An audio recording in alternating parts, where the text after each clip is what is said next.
Yamaha PG1 ကိုစီးတော့ကျွန်တော်အမြင်တွေပြောင်းသွားတယ်ဗျာ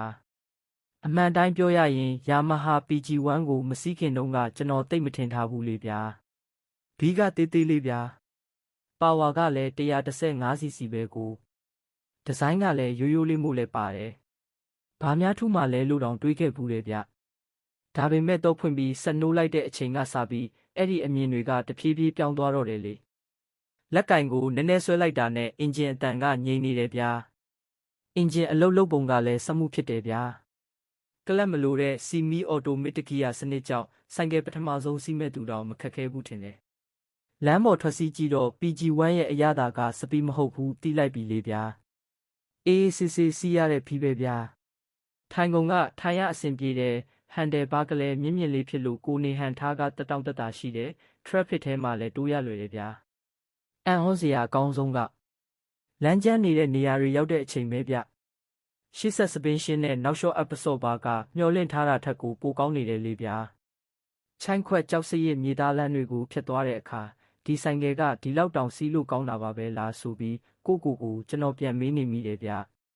PG1 ကရေးစည်းပိုက်မျိုးတော့မဟုတ်ဘူးဗျမက်စပီနဲ့ဂုံယူရတဲ့ဆိုင်ကယ်လဲမဟုတ်ပြန်ဘူးလေဒါပေမဲ့ WeInc တွေမှာမြို့ပြင်ထွက်လဲခြင်းတဲ့သူမျိုးကော်ဖီဆိုင်တစ်ဆိုင်ကနေနောက်တစ်ဆိုင်ကိုအေးအေးဆေးဆေးစီးခြင်းတဲ့သူတွေအတွက်နေတိုင်းအလုပ်သွားအလုပ်ပြန်တက်တောင့်တက်တာစီးခြင်းတဲ့သူတွေအတွက်တော့တကယ်ကိုဆွဲဆောင်မှုရှိတဲ့ဆိုင်ကယ်တစ်စီးပဲလို့ပြောပြရစီနောက်ထပ်သဘောကျမိတာကဘယ်နေရာရဲ့ Yamaha PG1 ကိုလူတွေကလှည့်ကြည့်ကြတယ်ဗျအလွန်အကျွံဖန်စီတော့မဖြစ်ပေမဲ့ကလပ်စစ်နဲ့မော်ဒန်ကိုပေါင်းစပ်ထားတဲ့ဒီဇိုင်းကြောင့်ထင်တယ်ဗျာဒီဆိုင်ကယ်လေးကဘာမျိုးစားလဲဆိုပြီးမေးခံရတာလည်းမနည်းဘူးတရက်လုံးစီးပြီးတဲ့နောက်ကျွန်တော်ရခဲ့တဲ့အဖြေကတော့ Yamaha PG1 ဟာမြင်မြန်မောင်းဖို့ဖန်တီးထားတာမဟုတ်ဘူးဆိုတာသိလိုက်တာစီးရတဲ့အချိန်တိုင်းကိုပျော်ရွှင်စေဖို့တေချာဖန်တီးထားတဲ့ဆိုင်ကယ်တစ်စီးပါဗျာအခုတော့ကျွန်တော် Yamaha PG1 ကို 115cc ဆိုင်ကယ်လေးပါပဲလို့မမြင်တော့ဘူးဗျဒီဆိုင်ကယ်ရဲ့တန်မိုးကအင်ဂျင်ပါဝါမှမဟုတ်ဘူးဘရိုတို့ရေတကယ်နှစ်တာက